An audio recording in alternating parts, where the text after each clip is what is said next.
Hello students, हम chapter 12 कर रहे हैं जिसके हमने 3 पार्ट में वीडियो देख लिया है। चैप्टर के 3 पार्ट, आज हम 4th पार्ट करेंगे। हमने लास्ट वीडियो में क्या किया कि दिलीप और वो कीचड़ में जा रहे थे, हाँ, और बच्चा छप छप कर रहा था। तब दिलीप उसको पूछता है कि तुम्हें ठंड नहीं लग रही है, मतलब सर्दी नहीं लग रही है? तो बच्चा जो है वो शरीर को गर्म करने के लिए चाल को और तेज करता हुआ बोलता है कि नहीं। अब हम आगे पढ़ेंगे। दिलीप ने फिर प्रश्न किया, जगतू की माँ क्या करती थी? कि उसने कहा कि जगतू की माँ वहाँ काम, जहाँ मेरी माँ काम करने जाती थी, वहाँ पे जगतू की माँ ने 200 रुपये में काम बंधवा लिया है। ऐसे तो कहती है कि वो क्या करती थी। लड़के ने कहा, जगतू की माँ स्कूल में लड़कियों को घर से बुला लाती थी। स्कूल वालों ने लड़कियों को घर से लाने के लिए मोटर रख ली थी और उसे निकाल दिया।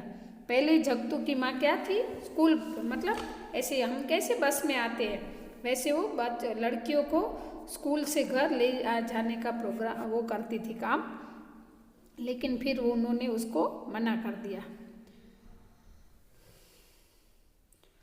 गली के मुख पर कमिटी का बिजली का लैंप जल रहा था। ऊपर की मंजिल की खिड़कियों से भी गली में कुछ प्रकाश पड़ रहा था। उससे गली का कीचड़ चमक कर किसी कदर मार्ग दिखाई दे रहा था। फिर क्या होता था कि गली का मुख, मतलब जो स्टार्टिंग था, कमिटी का मतलब जो अभी नगर पालिका के हमारे यहाँ पे रोड लाइट आपने जिन्हें कहिए ना गुजराती में रोड लाइट, तो वो कमिटी की बिजली का लैंप जल रहा था। फिर ऊपर की मंजिल यानी कि जो बड़ी बड़ी बिल्डिंगें थे उसकी खिड़कियों में से गली में कुछ प्रकाश आ रहा था। उसे गली का जो कीचड़ था वो चमक कर किसी कदर मार्ग दिखा दे रहा था कि यहाँ से रास्ता है ऐसा, वरना तो पूरा अंधेरा छाया हुआ था। संकरी गली में एक बड़ी खिड़की के आकार का दरवाजा खुला था। उधर धुंधला लाल सा प्रकाश सामने पुरानी ईंटों की दीवार पर पड़ रहा था। इसी दरवाजे में लड़का चला गया। मतलब संकरी छोटी सी गली थी, उसमें एक खिड़की के आकार का दरवाजा खुला था और धुंधला लाल प्रकाश उसके सामने पुरानी ईंटों की दीवारों पर पड़ रहा था। फिर उसी दरवाजे में वो लड़का चला गया। दिलीप ने झांक कर देखा, मुश्किल से आदमी के कद की ऊंचाई की कोठरी में, जैसी प्रायः शहरों में ईंधन रखने के लिए बनती है, धुआं उगलती मिट्टी के तेल की ढिबरी अपना धुंधला प्रकाश, लाल प्रकाश फैला रही थी। एक छोटी चारपाई जैसे कि श्राद्ध में ब्राह्मणों को दान दी जाती है, काली दीवार के सहारे खड़ी थी। उसके पाए से एक मैले कपड़े लटक रहे थे।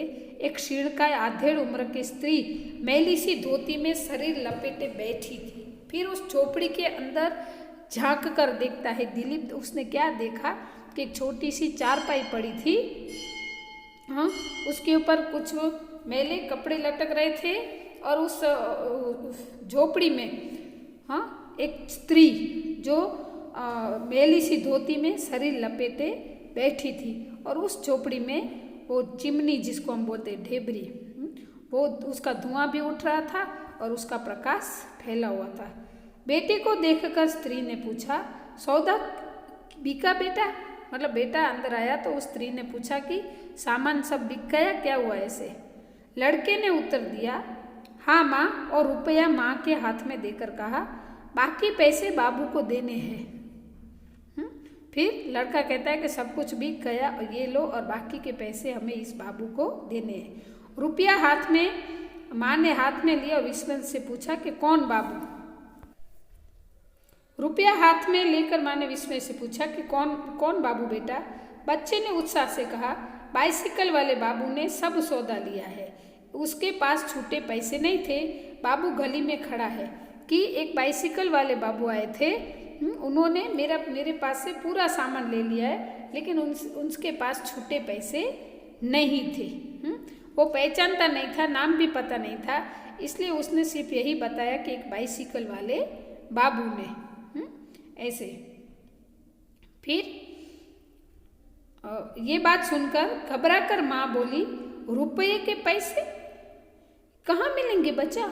सिर के कपड़े को संभाल दिलीप को सुनाने के अभिप्राय से माँ ने कहा, बेटा रुपया बाबूजी को लौटाकर घर का पता पूछ ले, पैसे कल आना। कि ये तो रुपए मिले हैं, हमारे पास तो पैसे भी नहीं है, इसके पैसे हम वापस कैसे करेंगे।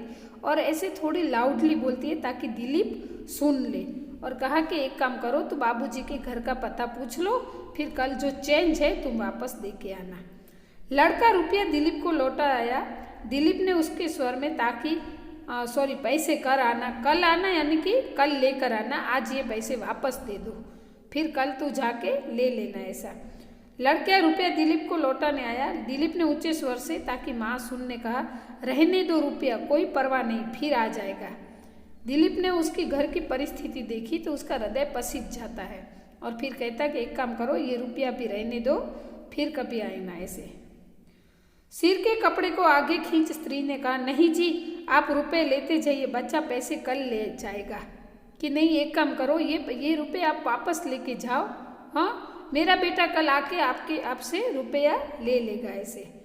दिलीप ने शर्माते हुआ, रहने दीजिए, ये पैसे मेरी तरफ से बच्चे को मिठाई खाने के लिए रहने दीजिए। हाँ, दिलीप क्या कहता है कि कोई बात नहीं, एक काम करो, ये पैसे आप रख लो और अपने बच्चे को मिठाई खिलाना ऐसे। स्त्री नहीं करती रह गई। दिलीप अंधेरे में पीछे हट गया। हाँ, अंदर से नहीं की आवाज आ रही थी, लेकिन उसी बीच में अंधेरे का लाभ उठा के दिलीप पीछे हट जाता है। स्त्री के मुरझाए कुमलाहे पीले चेहरे पर कृतज्ञता और प्रसन्नता की झलक छा गई। रुपया अपनी चादर की खूंट में बांधकर ईंट पर रखे पीतल के लोटे से बाह के इशारे में पानी ले आने का हाथ धो लिया और पीतल के एक बेले के नीचे से मैले अंगोले में लिपटी रोटी निकाल बेटे का हाथ धुला और उसे खाने दे दिया।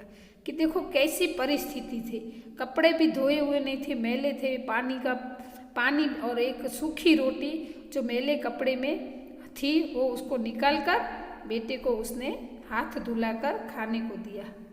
बेटा तुरंत की कमाई से पुलकित होता था, मतलब खुश हो गया था कि आज तो अच्छी कमाई हो गई है। मुंह बनाकर कहा, रोटी रोखी है। हाँ, रुखी रोटी, मतलब सिर्फ सूखी और रुखी रोटी थी, उसके साथ ना तो सब्जी थी ना तो अचार था, कुछ नहीं था। आज तो हमारी मम्मी हमें पता नहीं कितने डिशेस बना के हमें खिलाती है। इस लड़के के लिए रुखी रोटी थी और मुंह बनाता है। माँ ने पुचका कर कहा, नमक डाला हुआ है बेटा। कि रुखी नहीं है, मैंने इसमें नमक डाला है, तू खा ले, टेस्ट चेंज हो जाएगा। बच्चे ने रोटी जमीन पर डाल दी और ऐठ गया। सुबह भी रूखी रोटी है, हाँ, रोज रूखी। फिर बच्चा रूठ जाता है। रोटी को नीचे रख के कि नहीं, सुबह भी ऐसे ही रूखी रोटी, उसके साथ कुछ नहीं है, मैं सिर्फ ऐसे रोटी कैसे खाऊंगा, ऐसा भाव वो बच्चा व्यक्त करता है। हाथ आंखों पर रख बच्चा मुंह फैलाकर रोना ही चाहता था। माँ ने उसे गोद में खींच लिया और कहा, मेरा राजा बेटा, सुबह जरूर दाल खिलाऊंगी, देख बाबू तेरे लिए रुपया ले गए, शाबाश। हाँ? बेटे को मनाते हुए माँ कहती है कि तू तो मेरा राजा बेटा है, तू अभी एक काम करो, ये अभी खा ले आज, कल मैं आज जो बाबू रुपए दे के गए ना उसमें से दाल लेके आऊंगी और कल तू दाल और रोटी खाना। सुबह में तुझे खूब सौदा बना दूंगी, फिर तू रोज दाल खाना। मतलब सौदा मतलब जो बना वो ये पकौड़े बेचते थे ना, तो कहने लगी कि ये मैं बहुत सारे बना के दूंगी। आज पैसे मिले हैं तो उससे कल के लिए अच्छा सा सामान लेके आएंगे, फिर मैं तुझे ढेर सारे पकौड़े बना के दूंगी, फिर वापस से तो उसका सौदा करना, वापस से रुपए आएंगे, फिर हम दाल लेके आएंगे और फिर तू दाल और रोटी खाना। बेटा रीझ गया। उसने पूछा, माँ तूने रोटी खा ली? मतलब बेटा फिर नाराज था तो वो रीझ गया, मतलब मान गया। और माँ से पूछता है कि तूने रोटी खा ली? खाली अंगोले को लहलाते हुए माँ ने उत्तर दिया, हाँ बेटा मुझे भूख नहीं है, तू खा ले। माँ ने मना नहीं किया कि मैंने नहीं खाई है, वरना बेटे को तकलीफ होती, इसलिए कहा कि हाँ बेटा खा ली, तू खा ले, भूख नहीं है मुझे। मतलब भूखी माँ का बेटा बचपन के कारण रूठा था, परंतु माँ की बात के बावजूद घर की हालत से परिचित था। उसने अनिच्छा से एक रोटी माँ की ओर बढ़ाकर कहा, एक रोटी तू खा ले। इतना छोटा बच्चा था लेकिन वो माँ की परिस्थिति को वो समझ गया और उसने माँ को कहा कि एक काम करो, एक रोटी तू खा ले। माँ स्नेह से पुचका कर कहा, नहीं बेटा, मैंने सुबह देर से खाई थी, मुझे अभी भूख नहीं है, तू खा ले। मतलब 2 ही रोटी थी। हाँ, और उस 2 रोटी को 2 जन में कैसे बांटना है वो एक दूसरे के बारे में सोचकर माँ मना कर रही थी खाने के लिए और बेटा माँ को खिलाना चाहता था। दिलीप के लिए और देखकर संभव न था, और देख सकना संभव न था। दांतों से होठ दबाकर वो पीछे हट गया।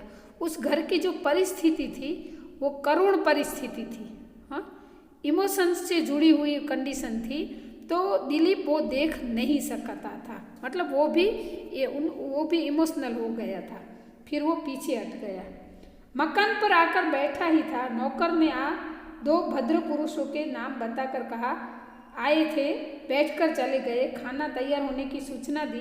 दिलीप ने उसकी ओर बिना देखते ही कहा, भूख नहीं। उसी समय उसे लड़के की माँ का भूख नहीं कहना याद आ गया। फिर दिलीप घर आता है, वो सोचता है, नौकर आके बोलता है कि 2 आदमी आए थे, अच्छे आदमी थे, आपके बारे में पूछ रहे थे, आपका वेट करके फिर वापस चले गए। दिलीप अपने कमरे में बैठकर उसी झोपड़ी का दृश्य याद कर रहा था, और जब नौकर ने उसे बोला कि खाना खा लो, तब दिलीप ने भी उसी स्वर में कहा कि मुझे भूख नहीं है, और वो माँ का भूख नहीं है कहना याद आ गया।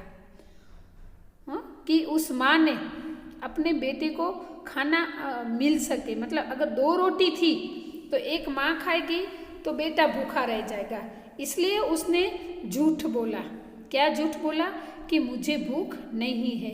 और बेटा भी माँ की मनः स्थिति को जानता था, इसलिए वो उसे फोर्स करता था कि माँ तू खाना खा ले। दोनों माँ बेटे एक दूसरे के बारे में सोचते थे।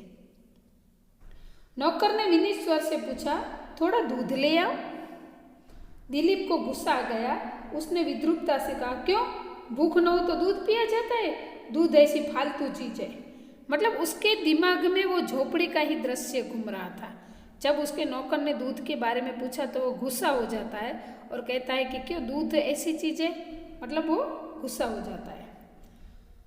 नौकर कुछ न समझ विस्मित खड़ा था। मतलब नौकर को इसकी परिस्थिति का पता नहीं चला था कि पता नहीं क्या हुआ, ऐसे आश्चर्य से वो खड़ा था। दिलीप ने खींचकर कहा, जाओ जी। अभी गुस्सा होकर उसने उसको भगा दिया। मिट्टी के तेल की डिबरी के प्रकाश में देखा वह दृश्य उसकी आंखों के सामने हटना न चाहता था। छोटे भाई ने आकर कहा, भाभी ने ये पत्र भेजा है, और लिफाफा दिलीप की ओर बढ़ा दिया। हाँ, जो डिबरी के प्रकाश में झोपड़ी का जो दृश्य दिखा था वो उसके दिमाग में से हट नहीं रहा था। और इतने समय में दिलीप का छोटा भाई आता है, एक पत्र का लिफाफा देता है और कहता है कि भाभी ने आपके लिए भेजा है। दिलीप ने पत्र खोला। पत्र की पहली लाइन में लिखा था, मैं इस जीवन में दुख ही देखने के लिए पैदा हुई हूँ। दिलीप ने आगे न पढ़कर पत्र फाड़कर फेंक दिया। उसके माथे पर बल पड़ गए। उसके मुंह से निकला, काश तुम जानती कि दुख किसे कहते हैं। तुम्हारे यह रसीला दुख तुम्हें न मिले तो जिंदगी दुभर हो जाएगी। मतलब वो उसकी पत्नी ने फर्स्ट लाइन में इतना लिखा था कि मेरे जीवन में तो दुख ही दुख भरे हैं। क्या दुख था? तो एक बार लेखक उसकी सखी के साथ, सहेली के साथ पिक्चर देखने गए थे, उसकी वजह से उसके बारे में कुछ बातचीत नहीं की थी।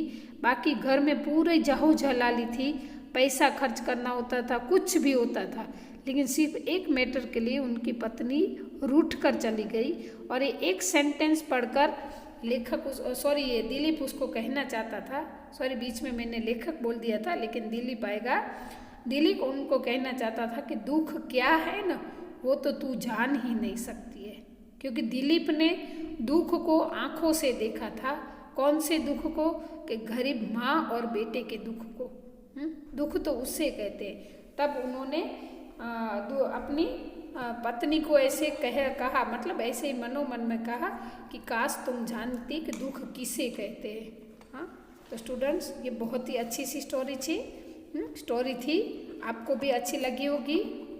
हमें भी कभी कभी ऐसी स्टोरी पढ़नी चाहिए, तभी हमें पता चलेगा कि हम क्या खा पी रहे हैं। और हमारे देश में कई ऐसे लोग हैं, लाखों लोग हैं जो ऐसी गरीब परिस्थिति में जी रहे हैं। तो हमें उनकी मदद करनी चाहिए। ठीक है, तो ये लेसन यहाँ पे पूरा होता है। अस्तु।